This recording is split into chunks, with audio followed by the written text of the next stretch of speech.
There comes a moment in life when your silence is misquoted, your kindness is misinterpreted, and your words, your truth, are twisted into a weapon used against you. And you sit there, heart pounding, hands trembling, wondering how the truth became the lie.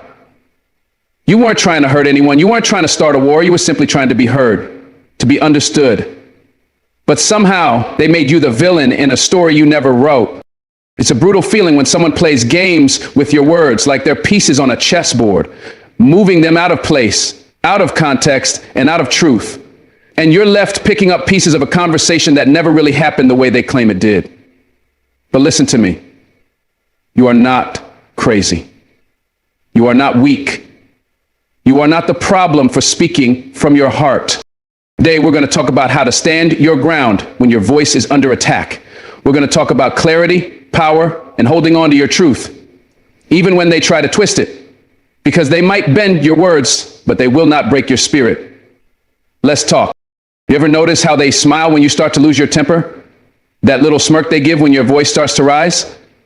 That's not just coincidence. That's strategy. Because people who twist your words don't care about truth, they care about control. And one of the easiest ways to gain control over you is to pull you into their storm, to light a match and wait for you to burn the whole place down with your emotion. They want you to look like the unstable one. They want you to become the distraction. So when your heart starts pounding, when your face gets hot, when you feel the urge to shout just to be heard, breathe. Breathe before you break. Because when you stay calm in the fire, you expose who's really trying to cause the flames. See, they don't win by being right. They win when you look wrong. That's the game. That's the setup. And the moment you shout, the moment you snap, the moment you say something out of emotion instead of wisdom, boom, they got you. That one moment becomes the headline of the whole story. They'll skip every time you were kind, every time you were clear, and they'll zoom in on the one time you cracked. They'll say, see, this is who they really are. Don't give them that ammunition. You've got to remember, composure is not weakness.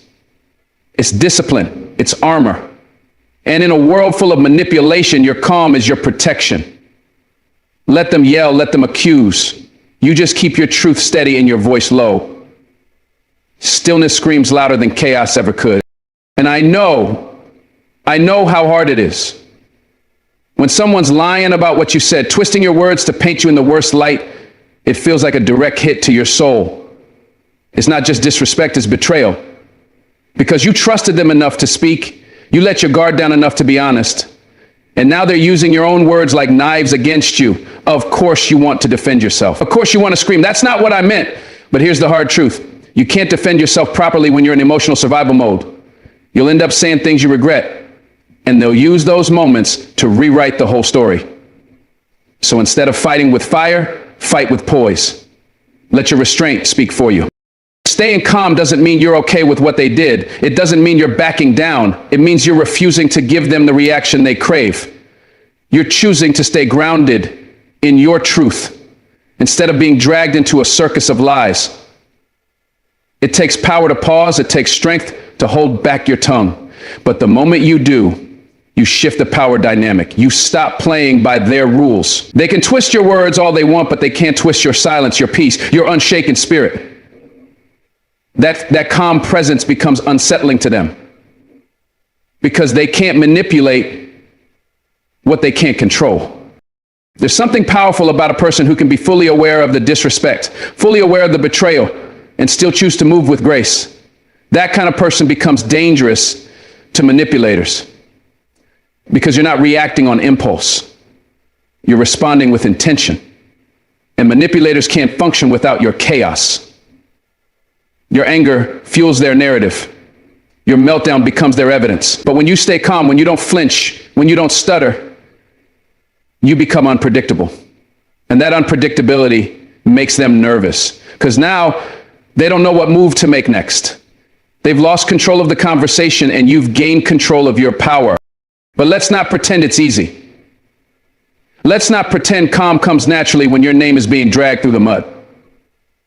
You'll feel that lump in your throat. You'll feel your body shaking. You want to scream just to get anyone to understand your side. But real strength shows up in those moments where you could explode and you choose not to. When your silence is louder than their accusations, when your presence speaks louder than their performance. That's not suppression, that's wisdom. Because some arguments don't deserve your voice, they deserve your absence. They twist your words to get a reaction. It's a bait, it's a trap, and every time you bite, they tighten their grip on your reputation. They say things like, "Why are you getting so defensive?" Or, "See, you're always so sensitive." And then they sit back and enjoy the show while you try to clean up a mess they created. But when you stay composed, when you answer with calm precision, they start to look foolish. They expose themselves. Because their whole plan was built on chaos and you denied them that fuel, they'll stumble trying to find something to latch onto. And you'll still be standing, unshaken. You have to understand something deep here. Calmness is not about winning an argument. It's about winning your peace. It's about walking away knowing that no one had the power to pull you out of character. That's the real win. The world's loud. People are quick to judge. They don't always wait to hear the truth. So when you speak, do it with purpose, not panic. When you explain, do it with clarity, not combat. Your tone matters. Your energy matters. Keep it steady. Keep it strong. That's how you stay above the noise. Now, when people see you staying calm in the face of twisted words and misrepresentation, they might think you don't care. They might think you're weak. Let them misunderstand you, because real power doesn't beg to be understood. Real truth doesn't chase applause.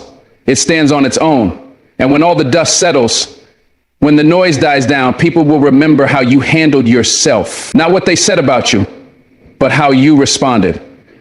That's your legacy.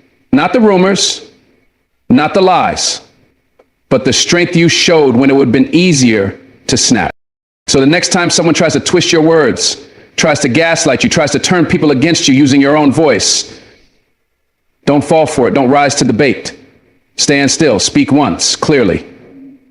Then walk away if you have to. Because people who live in lies will eventually get tangled in their own web. But you've got a truth that doesn't need to be shouted to be heard. Let them twist, let them spin. You just keep walking tall with your peace intact. That's how you win the argument, by not letting it destroy your character. When someone twists your words, the natural instinct is to run after the lie. You want to fix it. You want to chase every person they spoke to. Explain yourself to every ear that heard a warped version of what you said. But here's the hard truth. Chasing every false version of your truth will exhaust your spirit and still leave you feeling misunderstood. That's why you need to stop chasing and start clarifying. Clarify once and do it with power. Do it with intention. When you speak, let your words be so grounded in clarity that they don't need to be repeated. Because when someone is committed to twisting your words, they're not misunderstanding you, they're manipulating you. And no amount of chasing will fix that. Your focus should be on planting your truth like a tree, not running after every leaf that blows in the wind. See, manipulators thrive in the confusion. They build their strength in the chaos. If you keep running after every accusation, trying to put out every little fire they start with your words, you'll burn out. Clarity isn't about defending yourself to everyone. It's about delivering your truth so clearly that it doesn't need defending. The moment you start chasing is the moment you lose the upper hand, because then you're playing their game on their field by their rules. But when you pause, ground yourself, and speak with intention, you shift the balance. You take the power back. You stop reacting and you start commanding. There's a difference between proving a point and standing in your truth. One is exhausting, the other is powerful. Sometimes the loudest response is the clearest one. Not because you shouted, not because you repeated yourself 20 times, but because your delivery left no room for doubt. You've got to make peace with the idea that some people want to misunderstand you. They don't twist your words because they're confused. They twist them because clarity threatens their agenda. So your job isn't to fight confusion, it's to remove it from your side. When you speak, strip away every chance for misinterpretation. Say what you mean, say it once, say it plainly. Because when you speak with crystal clear intention, You don't need to chase down every rumor. The people who are meant to understand will hear you, and the ones who want to twist will eventually tie themselves in knots. Chasing after every lie gives that person exactly what they want: your attention, your energy, your frustration. You're pouring your soul into explaining a truth to someone who already decided not to hear it. That's not strength. That's surrendering your peace for the sake of being liked, being understood, being seen as right. But let me tell you, truth doesn't beg to be believed. It doesn't run from person to person hoping for validation. It stands tall. It stays firm. And you've got to stop treating your truth like it needs permission to exist. The more you chase, the more power you give away. Clarifying is not about convincing. It's about owning your voice and letting go of the need for universal approval. Have you ever tried to explain something calmly only for the other person to twist it the second you stop talking? That's the game manipulators play. They don't just lie about what you said. They rebuild it in a way that suits them, piece by piece. So here's what you do. Stop giving them new material. Stop over-explaining. Don't give them more to twist. Instead, go back to the original statement and clarify it with calm, precise, and simple language. Then step back. If they twist it again, that's on them, not you. When you learn to stop chasing people with your explanations, you'll learn how much energy you wasted trying to fix stories that were never yours to control. Think about this. Every time you chase a twisted version of your truth, you feed the lie, you give it more breath, you give it more life. But when you stop chasing and simply clarify your position, you cut off the oxygen. Let them spin, let them talk, let them manipulate, but you hold your ground. You don't owe 20 explanations to people who never asked for the truth in the first place. And if someone comes to you confused by what they've heard, you clarify it once. That's it. And if they choose to believe the twisted version after that, that's a reflection of them, not you. Protect your energy. Clarify with strength, then walk with peace. The people who matter will feel your truth. They'll hear your tone, your heart, your meaning. You won't have to fight for their understanding. So don't waste your words on those who are already committed to the wrong version of you. Clarification is like a spotlight. It reveals what's real.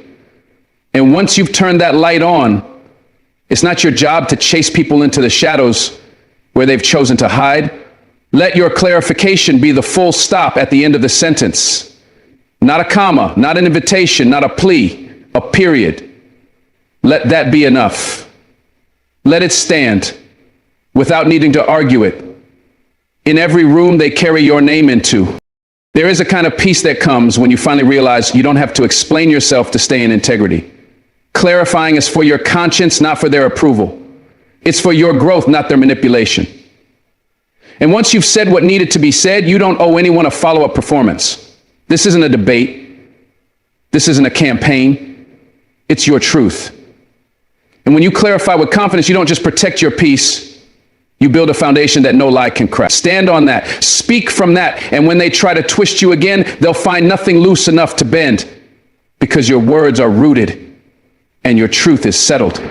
Understand this: twisted words can only survive in silence or confusion. When you shine the light of clear communication, you disarm their games.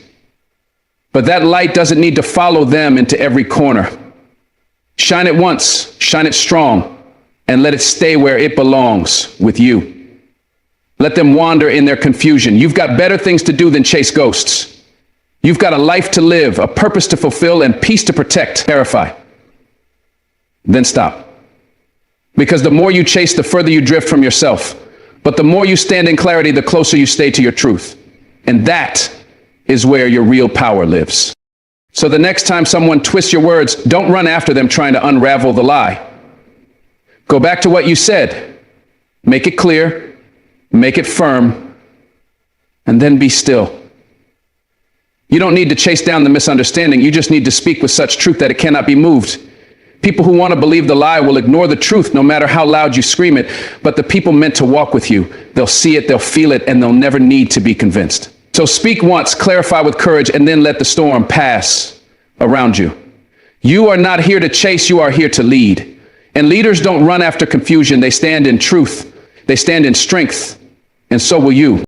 When you speak facts, not feelings, you step into a power most people never realize they have.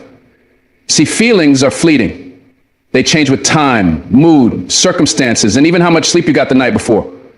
But facts are rooted, they're steady. They don't shift based on who's listening or how they feel about it.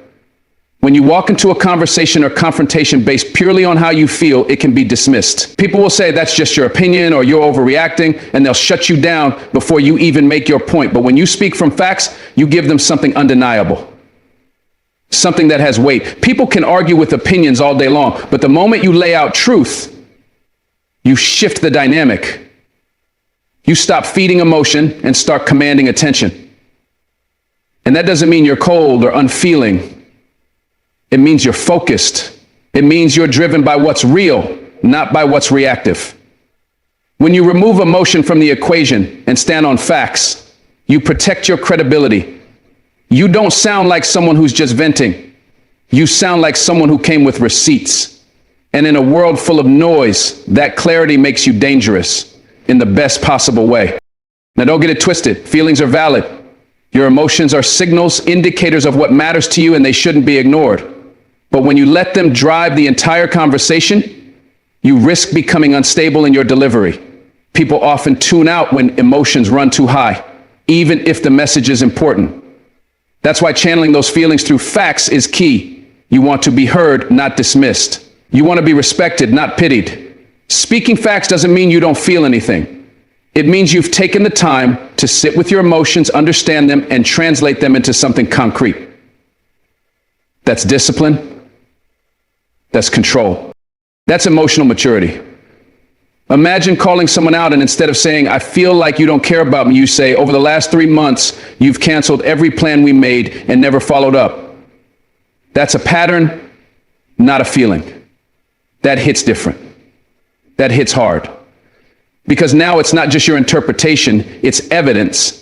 It's something that forces them to look at their behavior rather than argue with your emotions. That's how you command respect. That's how you change the conversation. That's how you stop explaining yourself and start establishing your standards. You see, when you speak in feelings, people assume you want comfort. They assume you're looking for validation or reassurance. But when you speak in facts, people realize you're not looking for comfort, you're looking for accountability. That changes everything. You stop being perceived as needy or emotional and start being seen as someone who's observant and intentional. People start watching their behavior around you because they know you're paying attention. You're not just reacting to how something makes you feel. You're measuring actions, tracking patterns, and responding with clarity. That makes you powerful. And it also makes you untouchable in a world where most people live off assumptions. This doesn't just work in relationships, it works in business, leadership, and personal boundaries too. If someone disrespects your time, don't say I feel disrespected. Say you missed 2 deadlines without explanation. Facts draw a line that cannot be softened or reworded. You remove all wiggle room. That's the strength of detaching from feelings and anchoring yourself in truth. You become calm in chaos, clear in confusion, and strong when others try to rattle you. Because you're not here to be swayed, you're here to be heard. The moment you decide to speak from facts, you'll notice how quickly the dynamic of every conversation changes. People stop gaslighting you. They stop flipping the script because facts leave no room for manipulation. There's nothing to twist when you lay out reality. A manipulator feeds on feelings. They know how to turn I feel hurt into you're too sensitive. But what do they do when you say, on Tuesday, you said one thing. On Friday, you did the opposite. Here's the proof. They fall silent. They scramble. Because now they can't argue with your perception. They have to face the evidence. This is how you stay in control. This is how you keep your peace. You stop handing your power to people who thrive on emotional confusion. Instead, you give them facts so sharp they cut through every excuse. You're not here to beg someone to care. You're here to show them what happened. And when people see you're grounded in facts, they approach you differently. They know you're not someone they can spin. You're not someone they can distract with emotional manipulation. You came ready. You came prepared. And that presence, calm, clear, factual, is something they can't ignore. It's tempting to lead with emotion, especially when you're passionate about something. But if your goal is to be effective, not just expressive, then you've got to structure your delivery. Feelings can be messy, chaotic, and all over the place. But facts are organized. They help you deliver a message in a way that's digestible, no matter how uncomfortable it is. And when people can follow your logic, they're more likely to hear your truth. They may not agree, but they'll understand. That's progress. That's growth. You don't want to be known as the person who always feels some type of way. You want to be known as someone who sees what's happening and isn't afraid to say it. That makes you reliable, that makes you respected, and most importantly, that makes your voice a force. Every time you speak in facts, you train yourself to think critically and communicate clearly. You become more than emotional. You become effective. And in this world, effectiveness speaks louder than outrage. It's not about suppressing your emotions. It's about mastering them. You use your feelings to detect the problem, and then you use your facts to solve it. That's emotional intelligence at its highest level. There's also a sense of personal peace that comes when you know you're speaking from facts. You no longer carry the weight of trying to convince people with your emotions. You say what needs to be said and let the truth do the work. There's no need to yell, no need to beg, no need to repeat yourself 20 times. You lay the truth on the table and walk away. That kind of confidence can't be faked. It comes from knowing you're not reacting, you're responding. You're not spiraling, you're standing. You've taken time to understand the situation and present it in a way that no one can deny. That keeps your power intact, it keeps your energy protected, and it keeps your message clear. You won't get caught in emotional loops, repeating the same frustrations over and over. You've already said it. You've already proven it. You've already made your point. And from there, you move forward. Speaking facts gives you a solid ground to walk on when everything else feels shaky. It gives you clarity in moments that are otherwise fogged by feelings.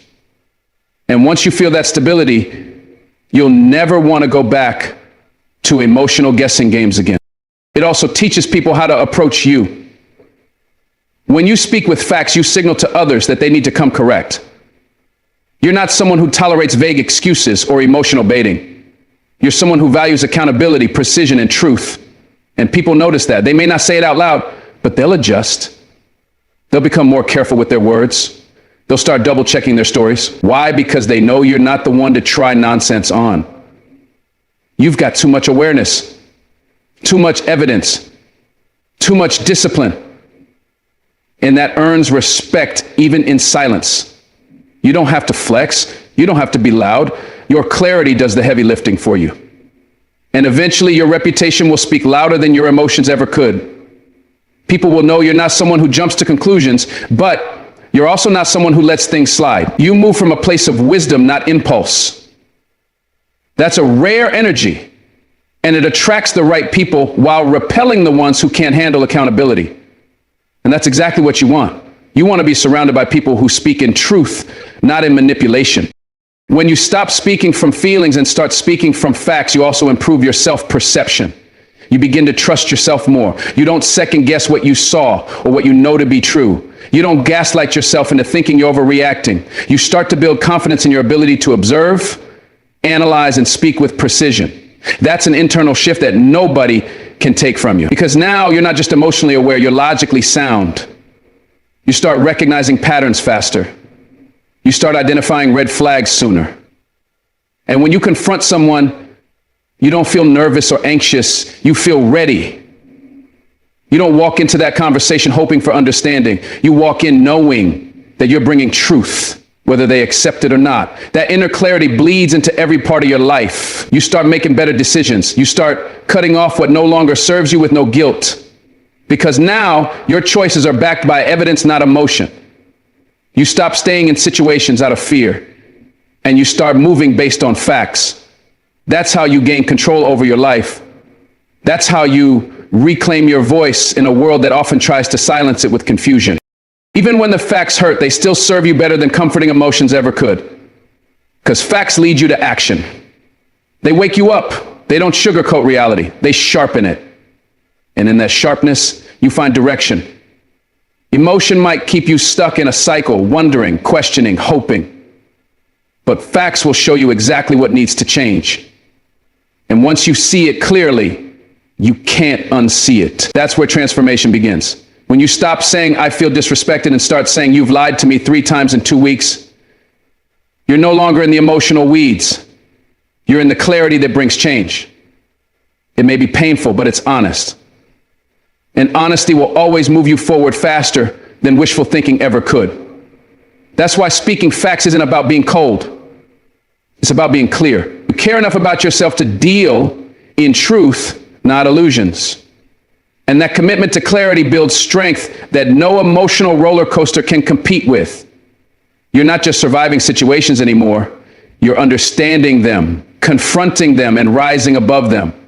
Because your voice isn't just an outlet, it's a tool of awareness, a tool of leadership, a tool of undeniable truth. The world doesn't need more people who speak emotionally without thinking. It needs more people who think, feel, and then speak with purpose. That's what speaking facts is all about. It's not the absence of emotion, it's the alignment of emotion with truth. You still feel deeply, but you don't lead with it. You sit with it, you understand it, and you let it guide you toward the facts. That's wisdom. That's power. That's what separates leaders from reactors. When you speak facts, your voice cuts through noise. It commands attention, not by volume, but by substance. It doesn't just express pain, it exposes truth. And that's what makes it so powerful. People may ignore your feelings, but they can't ignore your facts. And once you master that, you become unstoppable, not because you're the loudest in the room, but because you're the clearest. Not because you're the most emotional, but because you're the most grounded. And in this chaotic world, clarity is the sharpest weapon you can carry. Use it wisely. Speak facts, not feelings. And watch how everything changes. When you see something wrong, something twisted, something manipulative, you have a responsibility to call it out. Not because you want to stir the pot, but because if you don't, the lie gains power. Yet, in a world where everyone takes everything personally, the challenge isn't just identifying the twist, it's addressing it without attacking the person behind it. This is where true strength of character comes in. You must learn to separate the action from the individual, the twist from the identity. You are not labeling them as evil. You are pointing out behavior that needs to be corrected. This is hard. It takes restraint, emotional intelligence, and a deep understanding of yourself and your purpose. Most people either stay silent to keep the peace or explode and create a war. But you, if you want real change, must walk that narrow road between truth and compassion. Calling out the twist means recognizing when someone bends facts to fit their comfort, manipulates stories to appear as the victim, or distorts reality to avoid accountability. We all know this happens, and we all know how often people get away with it simply because no one is willing to speak up. But calling it out doesn't mean burning bridges or humiliating someone publicly. It means looking them in the eye, holding your ground, and calmly naming what's out of line. You don't have to raise your voice. You don't have to be aggressive. You just have to be honest and stay focused on the behavior, not the person. This is what mature confrontation looks like. It's clarity without cruelty. When you master that, you don't just correct the situation. You earn respect, even from those who tried to twist the truth. There's a deep level of discipline required to confront without attacking. Most people either avoid confrontation altogether or lash out in anger. But when you call out the twist without tearing down the person, you do something radical. You show that truth can be delivered without hate. You prove that holding someone accountable isn't the same as hating them. You make room for growth instead of shame. That's powerful. And it starts with your tone, your intent, and your control. Don't let your emotions hijack the mission. Stay grounded in the facts. Speak from a place of clarity, not vengeance. The moment you make it personal, you lose your credibility. The moment you make it about who they are instead of what they did, you lose the point. Let your words be sharp enough to cut through the lie, but never sharp enough to wound the soul. There's a line between being bold and being brutal, and most people cross it without realizing. They confuse confrontation with condemnation. But that's not what this is about. You're not trying to win an argument. You're not trying to humiliate someone into submission. You're standing for what's right while preserving the dignity of both parties. You're separating truth from ego. And to do that, you need awareness. Ask yourself, am I speaking to correct or am I speaking to control? Am I calling this out to serve the truth or to serve my pride? Be honest, because when your heart is clean, your confrontation becomes medicine, not poison. You don't have to scream to be strong. You don't have to insult to be impactful. You can be calm and still be fierce. That's where real power lives, in restraint, not rage. The twist often hides behind emotion, deflection, or manipulation. It plays the victim. It dodges responsibility. It flips the narrative to make you question your own perception. That's why calling it out requires precision. You must be able to spot the subtle shifts in language, the little rewrites of history, the passive-aggressive digs that distort the truth. And when you see it, you can't let it slide. Not if you value honesty. Not if you respect yourself. But again, the goal isn't to attack. You're not out to destroy someone's character. You're out to restore the truth. And that means you confront the behavior, not the entire person. You stay anchored in facts, not opinions. You don't generalize, you specify. You don't accuse, you expose. You don't rage, you reveal. That's how you bring darkness to light without becoming a monster in the process. It's tempting to match the energy of the person twisting the truth. If they come with blame, you want to meet it with blame. If they manipulate, you want to expose them harshly. But you've got to rise above that. You don't fight fire with fire. You fight it with discipline. If they go low, you stay high. Not because you're weak, but because you're wise. You know that the moment you stoop to their level, the truth gets lost in the noise. So you hold your posture. You keep your integrity. You correct the record without dragging their name through the mud. You confront the lie without killing the relationship. And if they take it personally, that's on them, not on you. Your job isn't to manage their emotions. Your job is to protect the truth without losing your own character. That's how you lead. That's how you inspire change. One of the hardest things to accept is that some people will never acknowledge the twists. You'll call it out with grace. You'll avoid attacking them, and still, they'll get defensive. They'll deny it, deflect it, or accuse you of being the problem. That's okay. You're not responsible for their reaction. You're responsible for your delivery. Just because they won't accept it doesn't mean you were wrong to speak up. You're planting seeds. Sometimes people need time to process. Sometimes they need distance before the truth sinks in. But don't let their resistance make you doubt your clarity. Don't let their offense silence your voice. You did your part. You called out the twist with courage and compassion. That's rare. That's noble. And even if they never admit it, deep down, they know the truth was spoken. You shook the illusion. You disrupted the pattern. And that matters more than immediate approval. Eventually, people will start to notice the way you handle conflict. They'll see that you don't gossip. You don't belittle. You don't shame. You confront directly, respectfully, and with purpose. And that builds a reputation. People trust those who speak the truth with grace. They listen to those who know how to correct without condemning. You become the kind of person others come to for clarity, not because you sugarcoat, but because you speak with balance. This skill, calling out the twist without attacking, will elevate you in every area of life, professionally, personally, spiritually. Because no one wants to follow someone who is loud and reckless, but they will follow someone who is grounded, clear, and just.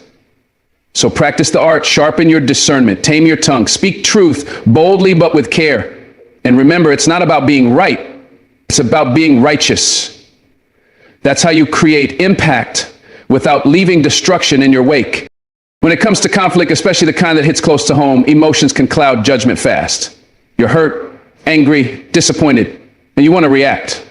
But let me tell you something powerful. Documentation is not just for courtrooms or business deals. It's a shield, a mirror, a weapon of peace and truth. When people twist your words, when they try to gaslight you, when they pretend things didn't happen the way you know they did, having a record saves you from falling into the trap. It's not about being petty.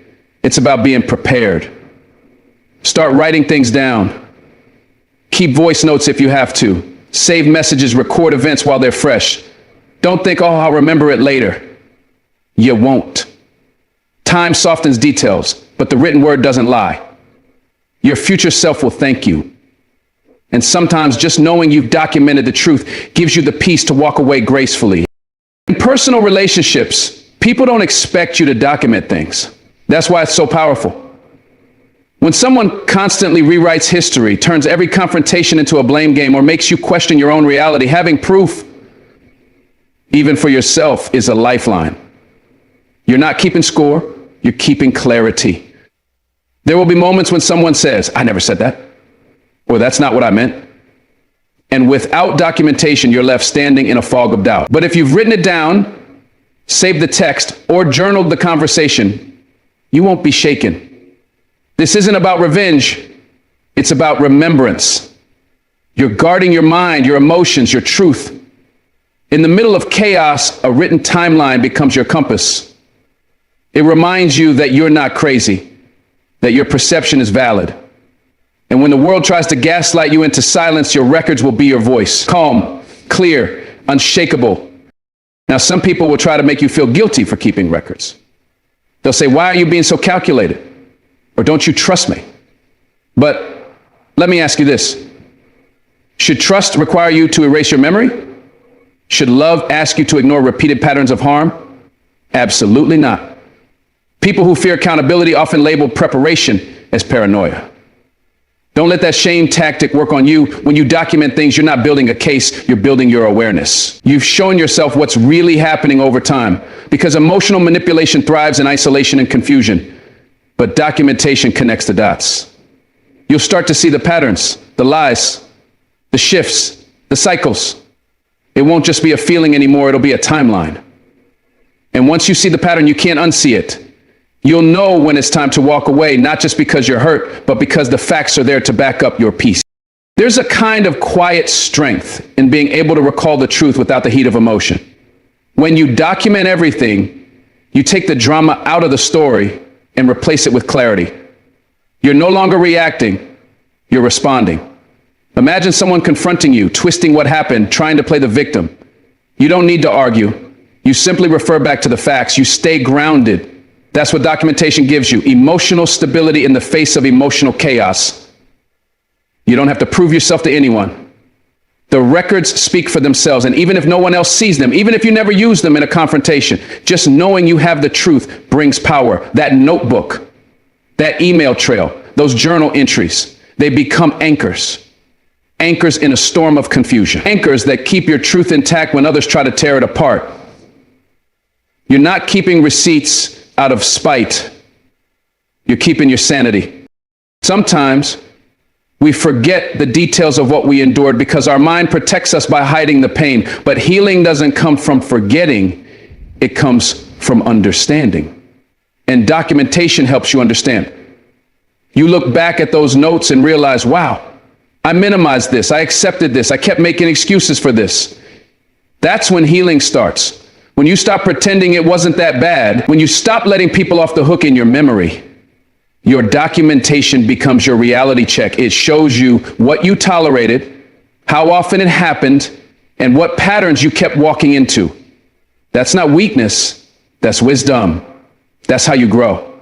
That's how you stop the cycle, not by blaming yourself, but by being honest with yourself. Your journal, your screenshots, your emails, they're not weapons for war, they're tools for awakening. They help you see things for what they were, not just how you wanted them to be. You might think, but it feels wrong to document something against someone I love. That's natural. Loyalty and love make us hesitate. But let me ask you this, do they love you enough to be accountable for how they treat you? Because love without accountability isn't love, it's control. And if someone truly values the relationship, your record of truth shouldn't scare them. It should inspire them to grow. On the other hand, if they get angry at your documentation, maybe it's because they know they've been caught in patterns they don't want to own. That's not your fault. You're not documenting out of malice. You're protecting yourself from emotional harm. You're building a case for your healing. And sometimes that means having evidence, not to punish, but to protect. To help you recognize when it's time to stop fighting for someone who won't even fight for the truth. That's not betrayal. That's self-preservation. The more emotionally close someone is to you, the more dangerous it can be when they twist reality. Because they know your heart. They know your vulnerabilities. They know exactly how to make you doubt yourself. That's why documentation is even more crucial in personal relationships. It levels the field. It helps you detach emotionally just enough to see clearly. If you write it down, if you track the timeline, if you save what was said, then you have a mirror to reflect the truth. And that mirror doesn't lie, it doesn't sugarcoat, it doesn't manipulate, it shows you exactly how many times the same thing happened. And when your heart tries to justify staying, your record reminds you why you left. It protects you from going back into cycles that nearly broke you. And most importantly, it gives you the strength to hold your boundaries, not with anger, but with evidence and peace. You don't need to tell them you're documenting things. You don't need to announce it like a threat.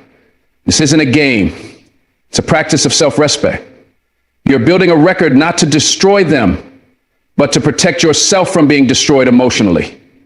Because some people are so good at playing innocent, so skilled at flipping the narrative, that you'll start to question your own heart. And when that happens, your records become your rescue. Your truth, your memory, your boundaries, all supported by proof. And when they try to paint you as irrational, oversensitive, or forgetful, you won't be shaken. You'll know the truth because you wrote it down when it was raw. You saw the moment as it was, not as they want to rewrite it. That's why you document, so you can live in truth even when others try to bury it, so you can move forward without carrying the weight of confusion. That's strength. That's wisdom. That's how you rise. Sometimes the most powerful thing you can do is walk away. It may not feel like strength in the moment. It may feel like defeat, like giving up. But walking away is not weakness. It's wisdom. It's knowing that your energy, your heart, and your peace are too valuable to waste on people, places, or situations that no longer nourish your soul. So many of us stay too long in toxic environments, hoping things will change, hoping people will see our worth. But what ends up happening is we lose ourselves trying to make things work that were never meant to last. You were not created to constantly fight for love, respect, or peace. You were made to thrive, not survive. When a situation repeatedly robs you of your joy, that's your signal. That's the moment to recognize the cost of staying and the value of leaving. And nothing, absolutely nothing, is worth your peace. There will be people who tell you to keep trying, to hold on, to push through the discomfort, because nothing worth having comes easy. And while perseverance is often noble, there's a fine line between persistence and self-betrayal. You can't keep watering a relationship, a job, or a dream that's been dead for years and expect it to blossom. Walking away isn't quitting. It's choosing you. It's choosing to stop begging for the bare minimum. It's choosing not to stay in places where you constantly have to shrink yourself to be accepted. When you've done your part, when you've given your all, and the return is still pain, confusion, or disrespect, you owe it to yourself to walk. Your peace isn't just some luxury, it's your foundation. And if anything consistently shakes that, it doesn't deserve access to you. Not everything broken can be fixed. Not everything painful is part of growth. Sometimes it's just toxic. You don't need permission to walk away. You don't need a final argument, a perfect explanation, or a dramatic ending to validate your decision. Sometimes peace begins with silence. You just stop showing up for the drama, for the chaos, for the conversations that always end in you questioning your worth. You start realizing that closure isn't something they give you, something you give yourself. You close the door gently, quietly, and walk into your own healing. No grand declarations, no explanations that fall on deaf ears. Just a calm decision to choose yourself this time. And the world may not understand. Some may call you selfish, some may guilt you into believing you abandoned something too soon. But only you know the weight you carried. Only you know how hard you tried. When your spirit is tired and your heart is heavy, that's all the confirmation you need. Peace becomes the loudest reason of all. It's not easy walking away from people you love or from environments you once prayed to be a part of. The heart holds on longer than it should because it remembers the good times, the laughter, the potential. But potential can no longer be a reason to stay. You cannot live on hope alone. You cannot thrive in relationships that only exist in the best case scenario of your imagination. The longer you stay tied to something that hurts you, the more you lose touch with your own needs, your own voice. And eventually you forget what peace even feels like. You wake up anxious, go to bed drained, and spend your days trying to survive instead of live. That's not a life.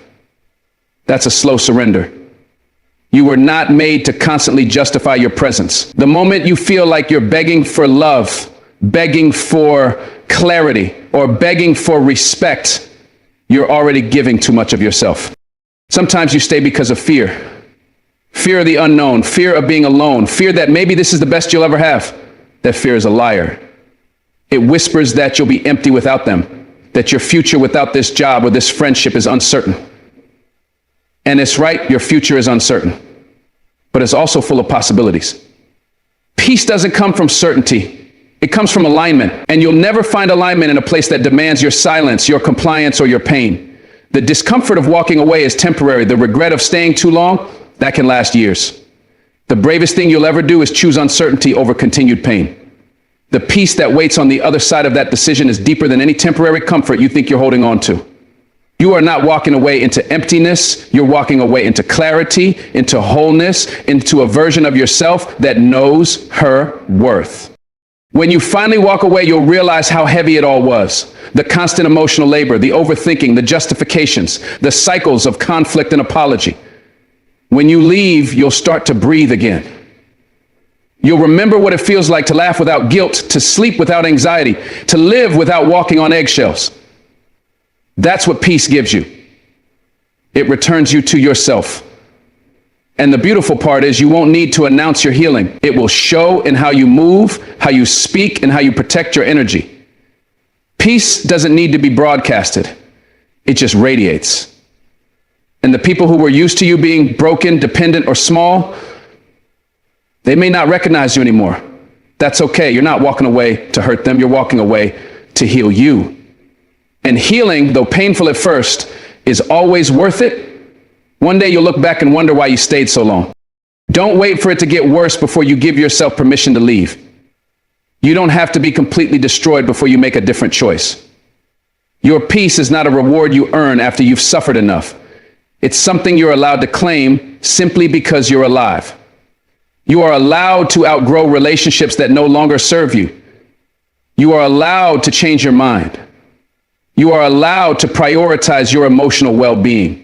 Walking away might feel like loss at first, but it's actually the beginning of gaining clarity, gaining freedom, gaining self-respect. And no, it won't always be applauded. Some people will misunderstand, some will be angry, but that's not your responsibility. Your responsibility is to protect your soul, to stop betraying yourself in order to be loved by others. You deserve a life where peace is not something you chase, but something you live in daily.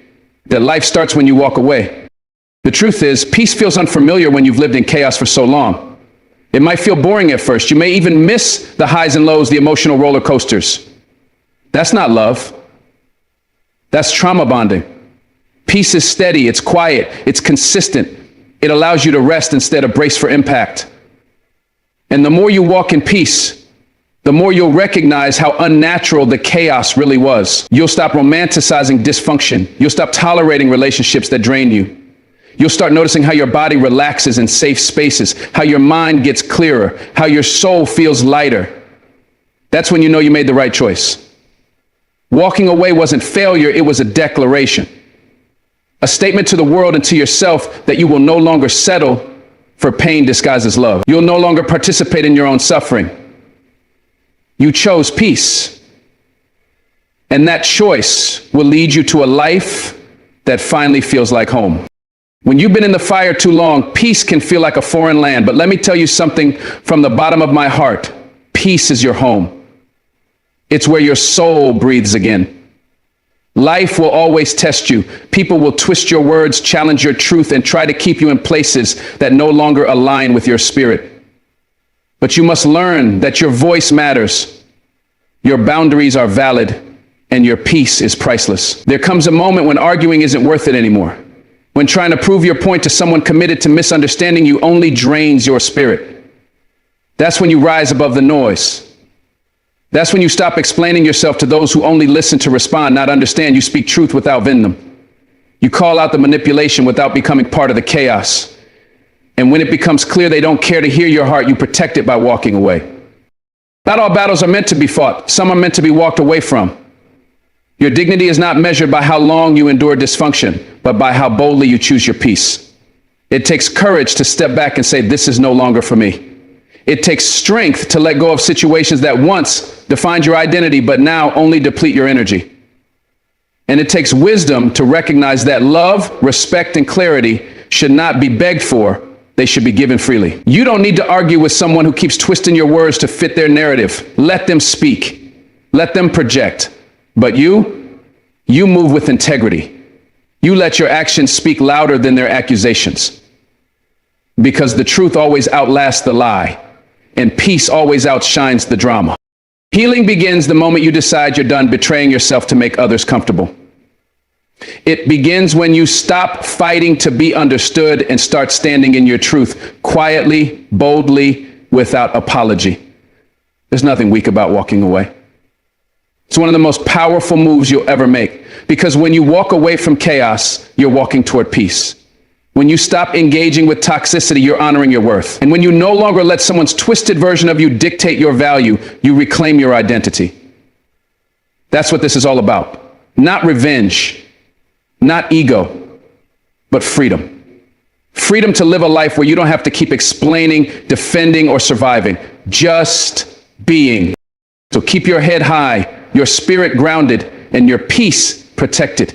You don't owe anyone access to you who doesn't honor your truth. You don't owe another round of painful conversations just to prove your heart is pure.